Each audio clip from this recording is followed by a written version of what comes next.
सद्गुरुदेव भगवान की जय। सद्गुरु स्वामी देवराम महाराज की जय। सद्गुरु स्वामी सर्वानंद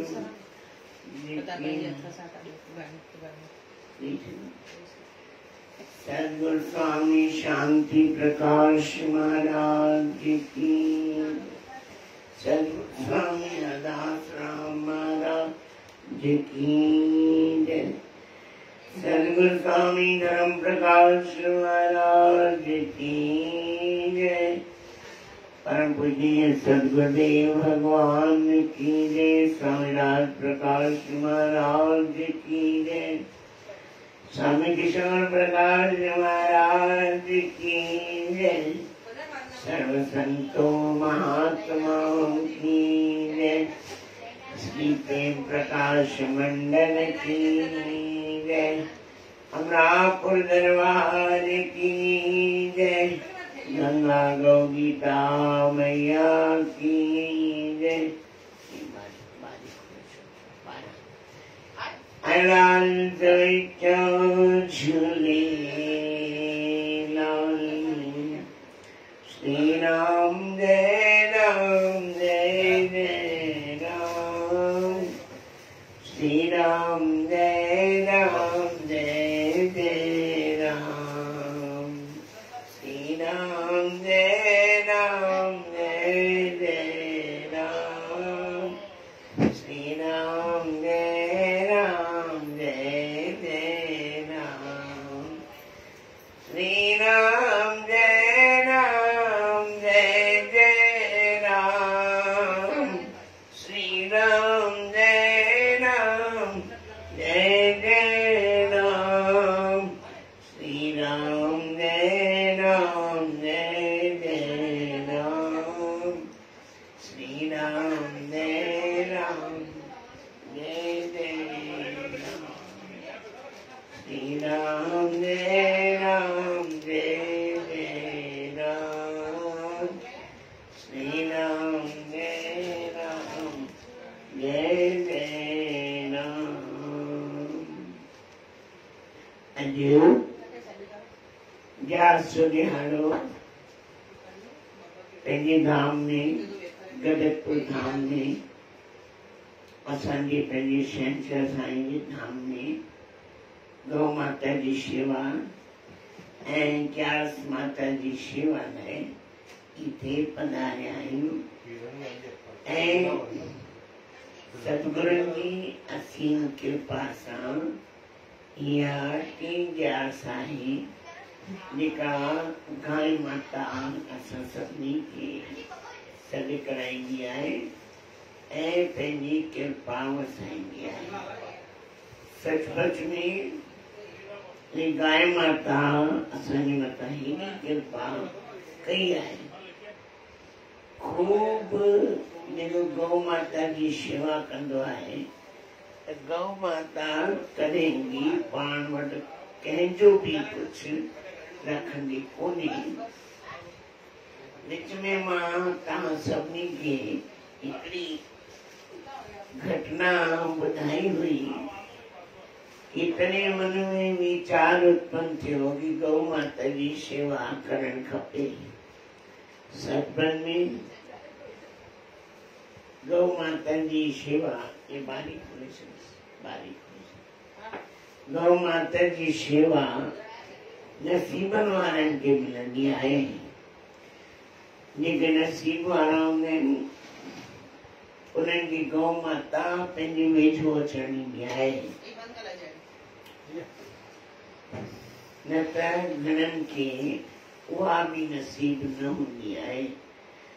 साईं असांजा सतगुरु स्वामी शांति प्रकाश महाराज चवंदा हुआ जंहिंखे कोई बि कहिड़ी बि तकलीफ़ हुजे कष्ट हुजे गौ माता उन्हनि जे मथां सभिनी मथां कृपा कंदी आहे।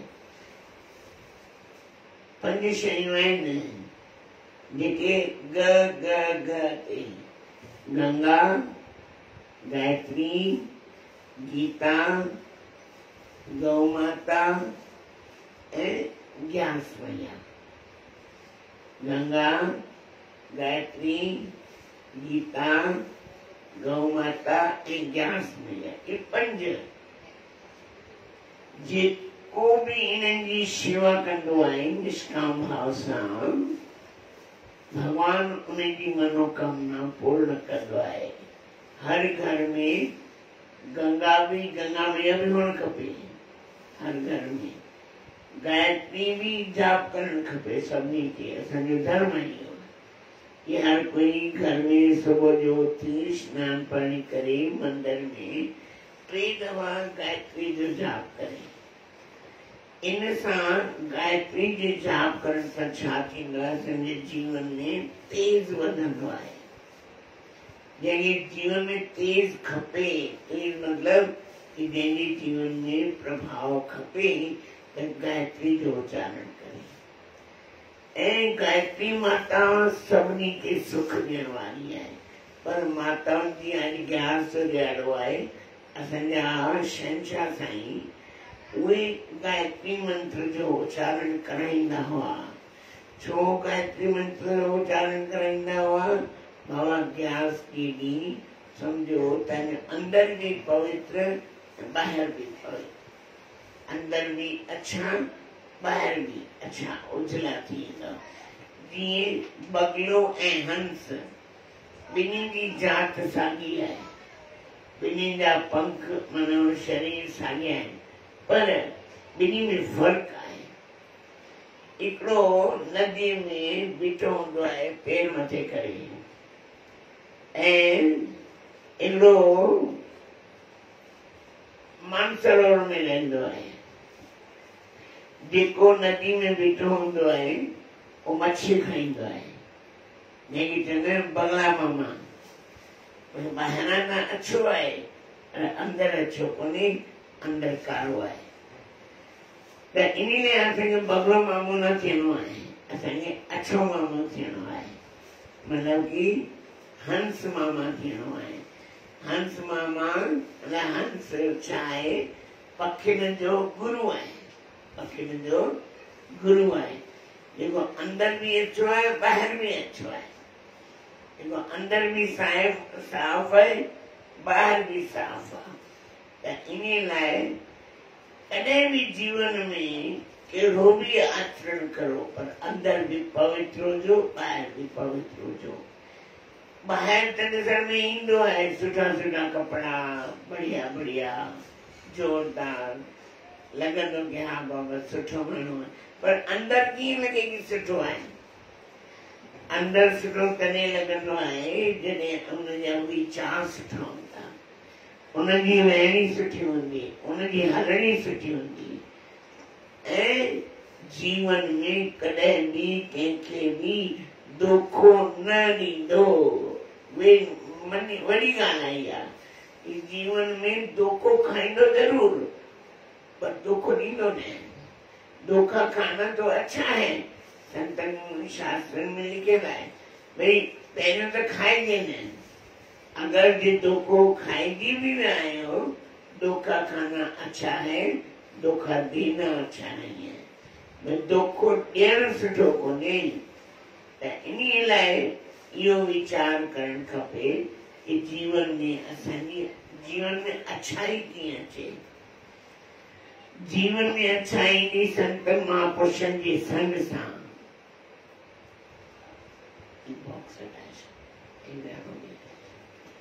संतनि महापुरुषनि जे संग सां अच्छाई ईंदी, ऐं जेके खुद ही अच्छा अंदर ॿाहिरि न हूंदा त उन्हनि जी विचारधारा में अच्छाई कीअं हूंदी। त इन लाइ पंज जेके आहिनि, गंगा न वहे थी गंगा गोतो हणी वठि, खुदाई खजाने मां ख़र्च करे वठि। वही खुदाई खजाने मां ख़र्च करे वठि, साण न हलंदे, साण न हलंदे, पैसो अदेलो ॿुधी वट वचन मन ॿुधण जो थी वेलो ॿुधी वट वचन मन ॿुधण जो थी वेलो मन गंगा हिकिड़ी वही हरिद्वार ओ गंगोत्री उत्तरकाशी अञा मथी वांदे वांदे निर्मल साफ पवित्र एकदम निर्मल पर जिनमल हरिद्वार अच्छे थी तो मेरी थी राम तेरी गंगा मतलब इन गंगा में हमें पर रहती तो पवित्र ही हमेशा ये गंगा के संग थियणो है बिल्कुल अंदर भी पवित्र बाहर भी पवित्र भावना भी पवित्र तो चरित्र भी पवित्र भाई कोई अवगुण न खणी सके कोई ये चई न सके कि असां पंहिंजे जीवन में छा कयोसीं इन लाइ गुरु महाराज गंगा गौ माता ॾिसो दाणो खाईंदी आहे ऐं गाह खाईंदी आहे छा ॾींदी आहे खीर ॾींदी आहे उछो खीर उहो खीर ॼमायो ॾही थिए ॾही वरी फिटायो मखण थिए मखण वरी गिह थिए केॾी ताक़त जी शयूं ॾींदी आहे ऐं खाईंदी छा आहे गाह खाईंदी आहे त इन लाइ जीवन में गांइ वांगे थियो पर विचार सुठा रखो जंहिंजा विचार सुठा आहिनि उहो बि माण्हू सुठो थींदो आहे जो गायत्री माता वांगे अंदर में तेज औज ऐं खूब अॻिते वञण जो रस्तो ॾींदी आहे गौ गंगा गायत्री एकादशी में या ॾिसो महीने में 2 एकादशियूं ईंदियूं आहिनि साल में 24 ईंदियूं आहिनि ऐं सतगुरु स्वामी शांति प्रकाश महाराज चवंदा बाबा चाहे जियो या मरो बीमार हुजो ठीक हुजो कहिड़ी भी अवस्था में हुजो ग्यास जरूर रखो ग्यास सां मन पवित्र थींदव ग्यास सां वृत्ति पवित्र थींदव ग्यास सां मन शांत थींदव ऐं थोरो अगर भजन कंदा त मन भी एकदम शांत निर्मल थिए सॼो खिटको ई मन जो आहे सॼो खिटको ई मन जो आहे पर सम्झण वारा सम्झनि पर सम्झण वारा केतिरो बि केरु कंहिंखे सम्झाए इहे सम्झे न सम्झे पर सतगुरुनि ऐं संतनि महापुरुषनि जी वाणी ते हले त जीवन खे पंहिंजो धन्य बणाए छॾे हिकु दफ़ो अहिड़ी ॻाल्हि आहे हिकु मंदिर भगवान कृष्ण जो मंदिर उहो बि सम्झो गिरिराज धरण जो नालो ॿुधो हुजे गिरिराज जी परिक्रमा कंहिं कई हुजे गिरिराज जी परिक्रमा उते श्रीनाथ जी भगवान बाबा विराजमान आहिनि 4 मुख आहिनि उन्हनि जा उते भगवान जी पूजा अनेक सम्झो उन्हनि जा ताम ॾिसो पूजा जो तरीक़ो ॾिसो एॾो आनंद अची वञे हा घर छॾे बि माण्हू चवंदो मां हिते वेठो हुजां पर केतिरा ॾींहं घर त घर आहे एॾो प्रेमी भगवान कृष्ण जी पूजा कंदो नालो गोविंद भगवान जी सेवा भी कंदो हो भगवान से ॻाल्हाईंदो भी हो मस्ती मजाक भी कंदो हो एकनी चाहतो एकनी भगवान बाल रूप में कैसे लीला पियो करे मना रांद पियो करे रांद भगवान जी पंहिंजी मस्ती आहे, रांद पियो करे। रांद कंदे कंदे हुन प्रेमी ॾिसी वरितईंसि त भगवान खे चई भई तोखे ॿियनि सां तूं रांदि करी तोखे आचार विचार कोन्हे? त भगवान चई हा मूंखे आचार विचार आहे। चल हल ॿुधाए मां हाणे छा कयां? भगवान कृष्ण जी वार्ता ॿुधाए रहियो आहे, ध्यान सां ॿुधिजो। छा आचार विचार आहे? चई जहिड़नि तेड़नि सां रांदि करण वेही रहंदो आहीं, मस्ती करण वेही रहंदो आहीं। असां ब्राह्मण पुत्र आहियूं, हाणे तोखे असां हथ ई कोन लॻाईंदासीं। जॾहिं भगवान जी वार्ता भगवान हुननि जी ॻाल्हि ॿुधी, भगवान चयो भला मूंखे पवित्र कर, तूं ब्राह्मण पुत्र आहीं। ॿियो नंबर वधाए, ॿियो नंबर मथे, ॿियो नंबर। हा भई तो घटाए छॾी, ठीक है ठीक है। ब्राह्मण पुत्र आहीं, टावर खोल दे बस। तूं ब्राह्मण पुत्र आहीं, बस ठीक है, चलिए चलिए भई तव्हां ब्राह्मण पुत्र आहीं, तोखे कोई आचार विचार कोन्हे? चई मूंखे आचार विचार आहे। चल मूंखे शुद्ध कर। चई गोविंद घाट ते हुनमें स्नान कर। चई तुंहिंजो पीउ त मुंहिंजे लाइ गरम पाणी रखंदो आहे ऐं सिगड़ी रखंदो आहे, तूं वरी मूंखे थधे पाणी में सनानु कराईंदी? भगवान जो चएसि। चई तो कयो ई अहिड़ो आहे, तो कयो ई अहिड़ो आहे, हाणे वञ तूं थधे पाणी में सनानु कर। हाणे भगवान चई न भाई मूंखे थधे पाणी में सनानु न आहे करिणो। बागरूप में भगवान जी अनेक लीलाऊं आहिनि,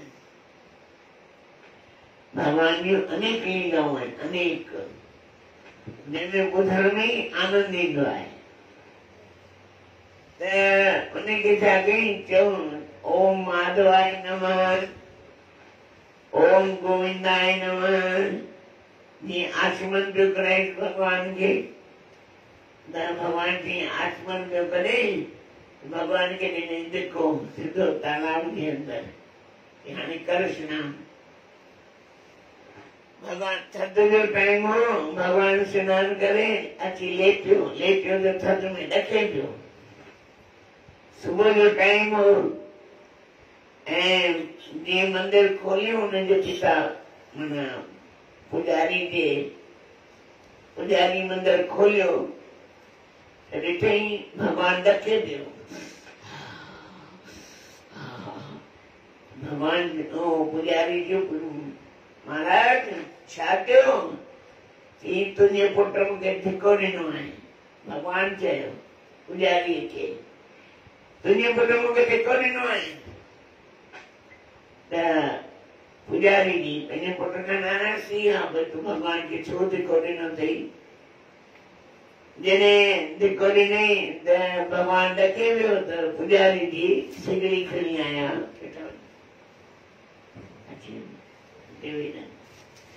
सिगड़ी खणी आया त भगवान खे सेक करायो, थधि लाथऊं ऐं पुजारी जे पुजारी जी हुन सां ॻाल्हाइण बंदि करे छॾियो। तूं भगवान खे धिको छो ॾिनई? भई भगवान खे धिको छो ॾिनई?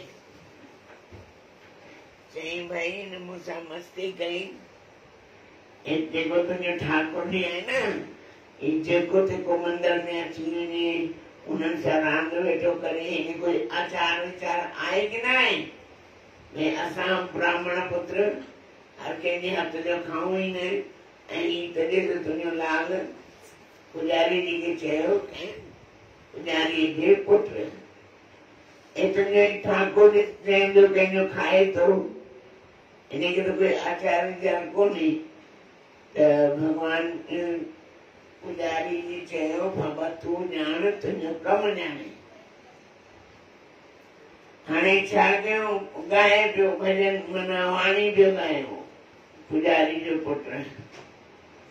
पुजारी जो पुट वाणी गाए पियो भगवान जी धन रांद करे थियूं रांद करण विया वेठा घाट जे किनारे ते भगवान बि ॾिने धिको तो मूंखे धिको ॾिनई न हाणे तूं ॾेखा थधि में वेही ख़बर पवई ॿई ॼणा थधि में ॾकनि पिया तो पुजारी चयो बाबा तोसां भगवान जी पंहिंजी हले थी तो हाणे हुन सां केरु पुॼी सघंदो छा त इन लाइ कॾहिं बि ज़िंदगी में भाव रखणो आहे ग्यारस मैया असांखे इहो ई सेखारींदी आहे कि मन में भाव पैदा करियो भाव का भूखा हूं मैं भाव ही बस सार है भाव से जो मुझको भरे भाव से मेरा पार है भावना जो आया भूखियो कोई खाधन जो भूखियो कोन आहियां भगवान जे अॻियां हेॾा ताम 5600 ताम रखंदा आहिनि अलाए भगवान खाईंदो अलाए न खाईंदो पर कर्मा जी खिचड़ी जरूर खाईंदो भगवान अहिड़नि भक्तनि जो खाईंदो आहे जेके असांखे वीचार ते बि खाइणु खपे कि न खाइणु खपे कंहिंजे घर वञणु खपे कि न वञणु खपे पर भगवान खे इन्हनि ॻाल्हियुनि सां कोई लेनो देनो कोन्हे इन लाइ त भगवान ऐं असां में फ़र्क़ु आहिनि तॾहिं त भगवान ॾिसो रंका पंका जे घर वञी वेही रहियो सुखूबाई जे घर वञी वेही रहियो जनाबाई जे छेड़नि मां कीअं नारायण नारायण विठल विठल विठल विठल जी आवाज़ निकिरंदी हुई छेड़नि मां असांजे छेड़नि मां आवाज़ निकिरंदी न निकिरंदी छो त असांजे रग रग में अंदरि ई नाम कोन्हे त ॿाहिरि छा नाम निकिरंदो असांजे उनजी त रोम रोम में नाम हो वसियल हो जंहिंजी रोम रोम में नाम वसियल आहे त उनजे त हर क्षण में भगवान ऐं भगवान ॾेखारींदो आहे ॾिसो भई अहिड़ा अहिड़ा मुंहिंजा भगत आहिनि अहिड़ा अहिड़ा भगवान जा भगत आहिनि हेॾो भगवान जो भगत आहे भोला भगत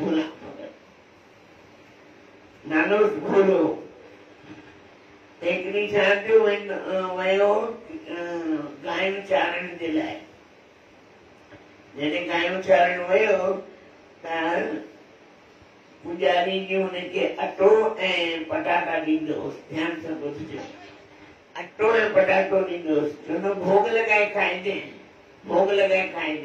हाणे हुनखे कहिड़ी ख़बर भोग कंहिंखे लॻाइबो आहे कीअं लॻाइबो आहे जंगल में काठियूं करे भोग लॻाईंदो वरी शायदि कोई मथां ईंदो ऐं खाईंदो पोइ हली वेंदो उनजे मन में ईअं हो पर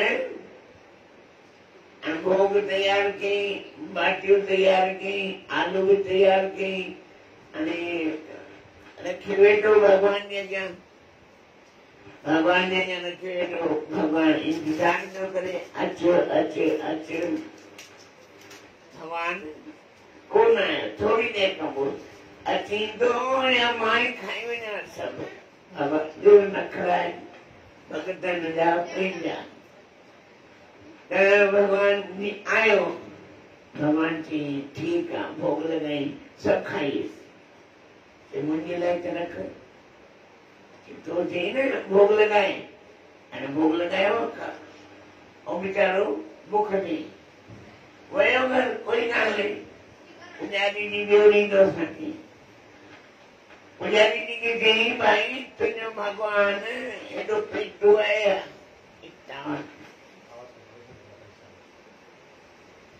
आवाज नहीं टावर छॾे ॾियो छॾे ॾियो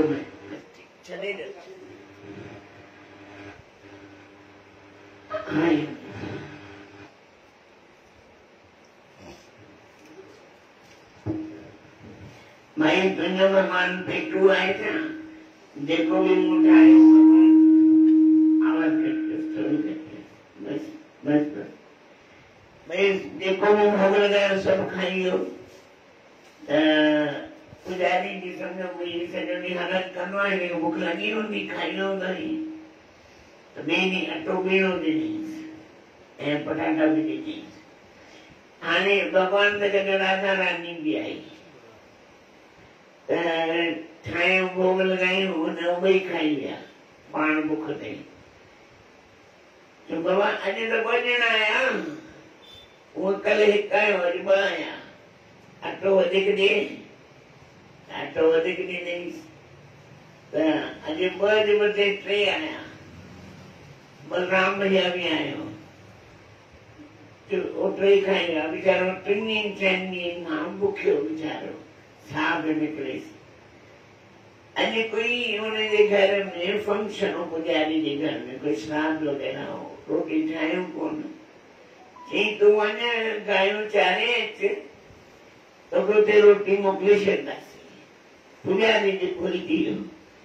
हाणे भॻवान खे आदत पइजी वई भई भोग लॻाइण जी। भॻवान पंहिंजी आदत खां मजबूर आयो, प्रकट थियो। ऐं भोला भगत चए तो भॻवान खे अॼु त मूं कुझु कान ठाहियो आहे, अॼु तव्हां ठाहियो आहे मूंखे खारायो, अॼु तव्हां ठाहियो ऐं मूंखे खारायो। त उन्हनि हिकिड़े काठियूं कयूं, हिकिड़े पाणी भरियो, हिकिड़े बाहि ॿारियो, हिकिड़ो सामान खणी आयो, सीधो सामान, ऐं 3 कम में लॻी विया। ही वेठो शहंशाह वांगे भोजन ठही वियो, सभिनी खाधो, हिन बि खाधो, अॼु पेट भरे खाधई। इन ॾींहं जी बुख न जन्म जन्म जी बुख आहे, थी लहंदी वो जॾहिं भॻवान में प्रसाद मिले। हाणे वो पुजारी भुलिजी वियो, पुजारी भुलिजी वियो त हिन खे ॾिठई इहो अची मुंहिंजे मथां कड़कंदो, मां रोटी मोकिली कोन्हे, अची चिलाईंदो भई मूंखे रोटी छो न मोकिलियईं। जॾहिं आयो घर त चवण लॻो ब्राह्मण देवता, गोसाई जी महाराज अञा पेट भरे रोटी खाधी। मां त तोखे मोकिली कोन। चई न जेके हर रोज़ खाई वेंदा हुआ तुंहिंजा भॻवान, अॼु उन्हनि मूंखे खारायो। कहिड़ा भॻवान? जेके चवंदा आहिनि भोग लॻाए हर रोज़ खाई वेंदा मुंहिंजी रोटी, मां वीचारो बुख ते मरी वेंदो हुउसि, अॼु उन्हनि मूंखे रोटी खाराई आहे। चऊं गोसाईं जी महाराज हैरान, चयूं हुननि खां पुछ मूंखे दर्शन ॾींदा? हा पक। सुभाणे जीअं स्नान पाणी करे पहुतो, अटो वटो खणी वियो, पटाटा खणी वियो, जीअं ठाहे भोग लॻाइण लाइ सॾिकई। भॻवान आयो, राधा रानी बि संग आई त चई भई मुंहिंजे गोसाईं खे दर्शन ॾींदा? चयो न, ॾाढो दर्शन न ॾींदासीं। चयूं छो? चयो अञा हिन लाइक़ु कोन्हे। छो भला? मां हुनजी गायूं थो चारियां, हिनजी शेवा थो कयां। न, तुंहिंजे भोले भाव जे करे तोखे दर्शन ॾिनो आहे, उनमें अञा उहो भाव कोन्हे। त ही नाराज़ थी वेही रहियो, भई हुनखे दर्शन ॾियणो ई पवंदव, उहो मुंहिंजो मालिक आहे। भॻवान चयो ठीकु आहे, तूं हुनखे हिकिड़ी शर्त लॻायो भई स्नान पाणी करे घर खां लेके इस ताईं जंगल में नंगे पेरी अचे ऐं सीधो सामान पंहिंजे मथे ते खणी अचे, उहो मां हुनखे दर्शन ॾींदुमि। पाण पंहिंजे हथनि सां ठाहे भोग लॻाए, पोइ मां हुनखे सीधो सामान ॾींदोमांसि, हुनखे दर्शन ॾींदुमि। चलो ठीकु आहे। घर पहुतो, गोसाई महाराज खे चई भई भॻवान ईअं चयो आहे। भॻवान चई वाह, ये कहिड़ी वॾी ॻाल्हि थोरी आहे। स्नान पाणी करे फटाफट ॿेड़ी, सीधो सामान नंगे पेरी, कॾहिं घर खां ॿाहिरि ते नंगे पेरी न वियो, जंगल में नंगे पेरी हलियो, उते पहुतो, भोग प्रसाद ठाही ऐं भगवान के याद की। तॾहिं भी भगवान न आयो, भगवान प्रकाश स्वरूप में आयो, प्रकाश स्वरूप में आयो। जॾहिं प्रकाश स्वरूप में आयो त ई भोलो भगत रोइण लॻो, ॾाढो रोइण लॻो, ॾाढो रोइण लॻो कि न तूं मुंहिंजे गोसाईं जी खे दर्शन ॾे। जॾहिं रुनो, उनजे रोअण जे प्रभाव जे करे भगवान खे उन गोसाईं जी महाराजन खे दर्शन ॾिनो। जॾहिं ॾिठई ऐं ॾिसंदे ही बेहोश थी किरी पियो। असां चवंदा आहियूं असांखे भगवान जो दर्शन मिले, दर्शन मिले, दर्शन मिले। असां में लियाकत किथे आहे?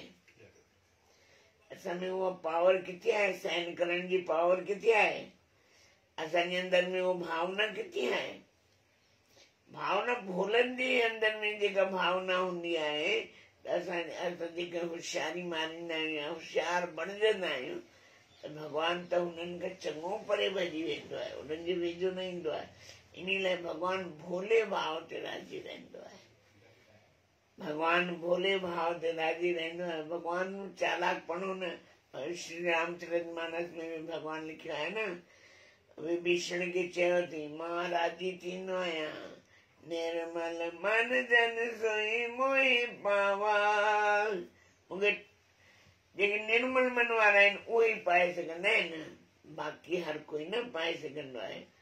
जन्म जन्म मुनी यतन कराई, अंत राम के आवत नहीं। सालनि जा साल, वरनि जा वरे, युग जा युग बीतजी वेंदा आहिनि, तॾहिं बि राम मिले न बि मिले। पर भोले भगवान में भगवान सेकंडनि में राज़ी थी वेंदो आहे, परे न थींदो आहे। भगवान ख़ुदि प्रभु श्री रामचरितमानस में चयो आहे कि मूंखे 3 ॼणनि जातो आहे, बसि 3 ॼण मुंहिंजो स्वभाव खे ख़बर आहे कि प्रभु श्री राम जो स्वभाव कहिड़ो आहे। एक भगवान शंकर, एक माता गौरी, एक काकभूषणी महाराज। इन्हनि 3 खे ख़बर आहे कि भगवान राम जो स्वभाव कहिड़ो आहे। ॿियनि खे अञा कंहिंखे ख़बर कोन्हे। जिन खे ख़बर आहे त उन्हनि खां मां परे कोन आहियां, उन्हनि जे वेझे में वेझो आहियां, कॾहिं बि परे मां उन्हनि खां थी न सघंदो आहियां। उहो अधु राति बि मूंखे यादि कंदा आहिनि त मां उन्हनि जे साम्हूं प्रत्यक्ष अची वेंदो आहियां। त इन लाइ 5 देवताऊं असांजे जीवन में अहम हुअण खपनि, जेके असांजे घर में गंगा, गऊ, गीता, गायत्री ऐं एकादशी 5 असां हिननि जो धर्म आहे इहो कि 5 जी पूजा करणु खपे। गंगा, गऊ, गीता, गायत्री ऐं एकादशी 5 जी। ऐं ॿियो 5 देवता आहिनि जेके हर हिंदू जे घर में हुअणु खपनि। हरिहर, गौर, गणेश, रव, माना हिकु भगवान शंकर, भगवान विष्णु, मां गौरी 3, भगवान गणेश ऐं सूर्य नारायण भगवान। ये 5 देवताऊं हर घर में, हर मंदिर में विराजमान हुअणु खपनि। उथण साण इन्हनि जे दर्शन करण सां असांजे जीवन जो जेको रहस्य आहे उहो प्रगट थींदो आहे। ॾिसो, शक्ति खां सवाइ घर न हलंदो आहे। पैसो न हूंदो, प्रकृति न हूंदी त घर न हलंदो न। भगवान पहिरियों प्रकृति ठाही, पुरुष ठाहियो, तंहिंजे करे सॼो विस्तार थियो आहे। त इन लाइ भगवान चवंदो आहे पहिरियों हरिहर, गौर, गणेश, रव। एक भगवान गणेश 5 देवता आहिनि। हरिहर मन भगवान शंकर, भगवान विष्णु, मां पार्वती 3 ऐं सूर्य नारायण 4 ऐं गणेश भगवान 5। गणेश भगवान बुद्धि जो देवता आहे। भई असांजो मथो थुल्हो हुअणु खपे, मोटो हुअणु खपे। सोचण वारी बुद्धि मोटी हुअणु खपे। मन मोटी मतिलबु जीअं गणेश भगवान जो मथो कीअं आहे, भई गणेश जी पूजा इन लाइ कई वेंदी आहे कि असांजे शास्त्रनि में भई गणेश जहिड़ी बुद्धि। भई जॾहिं देवताऊं चयो भई केरु वॾो आहे, कंहिंजी पूजा पहिरियों करणु खपे, त भगवान गणेश छा कयो, माता ऐं पिता खे विहारे उन्हनि खे 3 परिक्रमाऊं ॾेई उन्हनि जे चरणनि में वेही रहिया। मुंहिंजे लाइ त बाबा तव्हां ई वॾा आहियो, तव्हां खां सवाइ हिन दुनिया में ॿियो आहे ई केरु। त हाणे सभई देवता दौड़ में डुकिया, पर खटियो केरु, गणेश भगवान। भाई कुएं जी सवारी में कॾहिं पहुचया। त इन लाइ भगवान गणेश जी वंदना कई वेंदी आहे। त इहे 5 देवताऊं असांजे घर में पूजा हुअणु खपे ऐं हुअण ई खपनि, त अॻिते असांजो जीवन वधी सघंदो आहे ऐं ख़ूब तरक़ी थी सघंदी आहे। जंहिंखे तरक़ी करणी हुजे, बाक़ी त मिड़ई पियो हले, चवंदा आहिनि न मिड़ई उथंदा आहियूं, ॾीओ ॿारींदा आहियूं, अगरबत्ती कंदा आहियूं, बस हलंदो आहे, सॼो ॾींहुं हलंदो आहे। पोइ त ठीकु आहे, जीवन पियो हले। बाक़ी 5 देवताउनि जो जीवन में असांजो रहस्य आहे। 5 गाय माता, भई उथो, स्नान पाणी करे गौ माता जो दर्शन करियो। उन गौ माता में एतिरी ताक़त परमात्मा रखी आहे, हर कार्य कहिड़ो बि विघ्न हुजे, कहिड़ी बि तकलीफ़ हुजे, कहिड़ो बि कष्ट हुजे, भगवान गौ माता में अहिड़ी ताक़त रखी आहे। ये असांजी कर्मनि जी कान बि हूंदी न, उतां कर्म चटे वेंदी। उनजी ज़ुबान में भगवान एतिरी ताक़त रखी आहे, फुल्को ईअं फिटी करे न हथनि सां खाराइबो आहे, ईअं तव्हांजी पंहिंजी ज़ुबान सां तव्हांजे हथनि खे चटे, इन लाइ हथनि सां खाराइबो आहे। बाबा उनजी ज़ुबान में परमात्मा अहिड़ी ताक़त रखी आहे, तव्हांजे कर्मनि जी कान खे चटे वेंदी। उनजी पुछ में एतिरी भगवान ताक़त रखे, कहिड़ो बि कष्ट हुजे, कहिड़ी बि तकलीफ़ हुजे, उनजी पुछ घुमायोसि, सभु कष्ट, सभु तकलीफ़ूं दूर थी वेंदियूं आहिनि।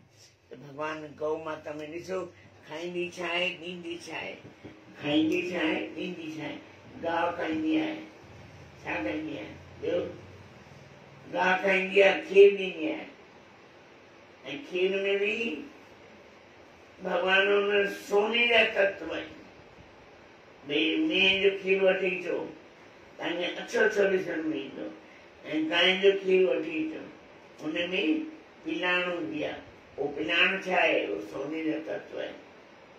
ऐं जेको गांइ जो खीर ॿार लाइ या घर वारनि लाइ पवित्र मञियो वेंदो आहे, त मेंह जो खीर पवित्र मञियो कोन वेंदो आहे। मेंह जो खीर शरीर वधाईंदो आहे, ऐं गांइ जो खीर असांजी मन जी इम्यूनिटी, ताक़त खे वधाईंदो आहे, असांजी अंदर जी शक्ति खे वधाईंदो आहे। त इन लाइ एॾी फ़ाइदा आहिनि, एॾा फ़ाइदा आहिनि। पर असांखे छा वणंदो आहे, असांखे खिटका वणंदा आहिनि, पाठ पूजा वणंदियूं आहिनि, ऐं ब्राह्मणनि वटि धिका खाइण वणंदा आहिनि, हीअ वणंदो आहे, हू वणंदो आहे। पर हक़ीक़त जी शइ खां चङो परे आहियूं। बोलो सतगुरुदेव भगवान की जय। आज का सत्संग पूरा बेटी कॾहिं धुनी लॻाईंदासीं, वरी प्रसाद विराईंदासीं। राधे राधे राधे राधे राधे राधे राधे राधे कृष्णा कृष्णा कृष्णा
Hare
Rama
तिसनास की